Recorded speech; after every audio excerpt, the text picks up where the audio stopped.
identities. We didn't have anything. We just had ourselves.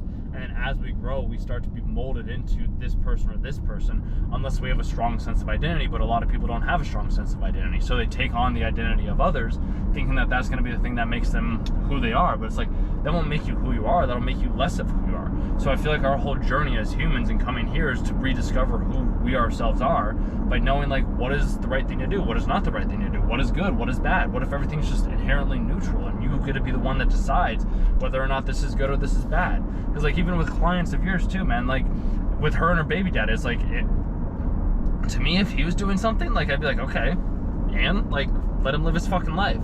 But like, to her, it's the end of the fucking world.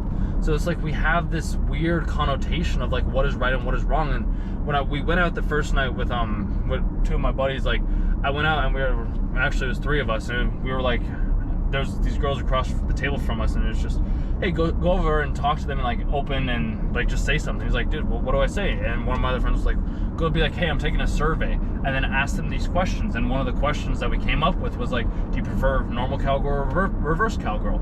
So as soon as I heard that, I got up and I walked over. Then I was like, hey, I don't mean to intrude, but I'm just taking a survey. I'm asking a question, like, what do you think? Like, is it better to do, would you prefer reverse cowgirl or normal cowgirl? And they both look, all three of them look at me, they're like, what the, like, why is he asking me this? And I was like, I'm new to sex, like, I don't understand how it works, like, I'm just trying to figure these things out. Like, oh yeah. And then they all gave me like their answers and things like that. I talked to them for a little bit, went back to the table, told the guys, and like, wait, you literally said that? I was like, yeah.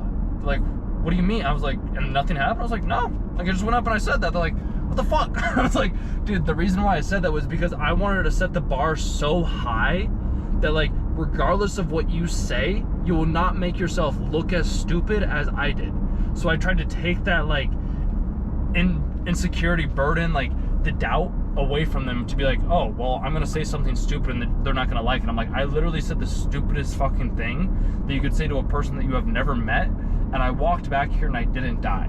Like, you'll be okay. And then one of my other friends, he finally got up and he like walked over, and like, he never will walk over and just like approach women. So I was like incredible, like, that's fantastic. And then my other buddy too, like, he started to do it a little bit later too. So it's like, I just want to show that, like, there doesn't have to be a right way or a wrong way to do it. The only way to do it is the way that you feel is right to do it.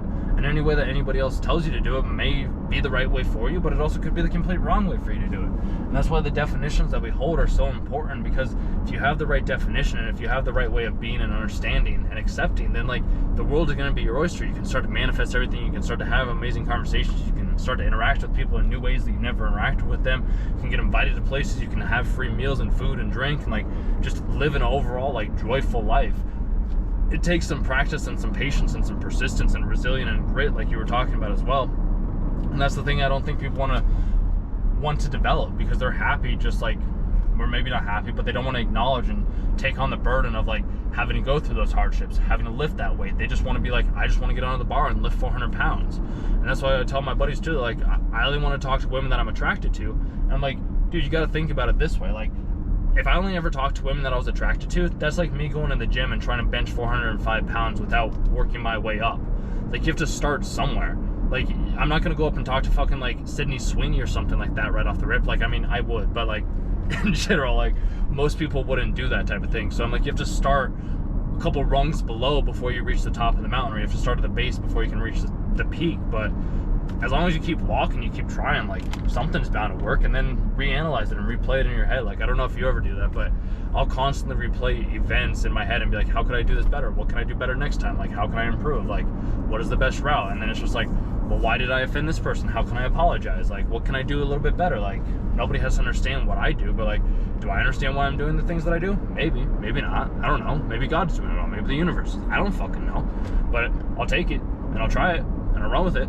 Like, I don't know why I'm going to Estes today, but I'm going to Estes today. So, like, that's what's happening. We have to go to the places that we seem to be called to, and wherever that place is the place that we're meant to be. We can't be anywhere else other than that. Like, you're exactly where you need to be, just as much as I'm exactly where I need to be. And with your friends too, dude, like, with Jenna and all the other, like, with the other girl that you were telling me about, sorry, I forgot her name, but, like, let them, like, Jess, like, either let them come to you, or just shoot them a text. Because, like, I was thinking about it too, like, just because Jenna texts you at 10:38 at night, you might be thinking like, oh, this is a booty call, or like, why she texted me so late? Like, that happened to me last night. Like, I texted somebody, I was like, and then she texted me back at 10, and she's in Florida, so it was like 12 her time. I'm like, why she texted me so late? Like, oh, she must want my dick or whatever it is. It's like, well, what if she's just up, and like, this is just the moment that she had to respond back to the message.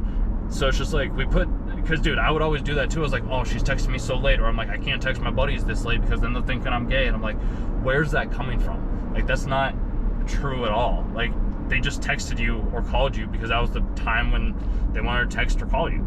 Like, the time doesn't matter in a sense. Like, it kind of does, but I also feel like it doesn't. But society puts these rules of like, oh, if a woman texts you at 2, it means that she's looking for a booty call. But it's like, what if she's getting beaten by her boyfriend and she needs you to come save her?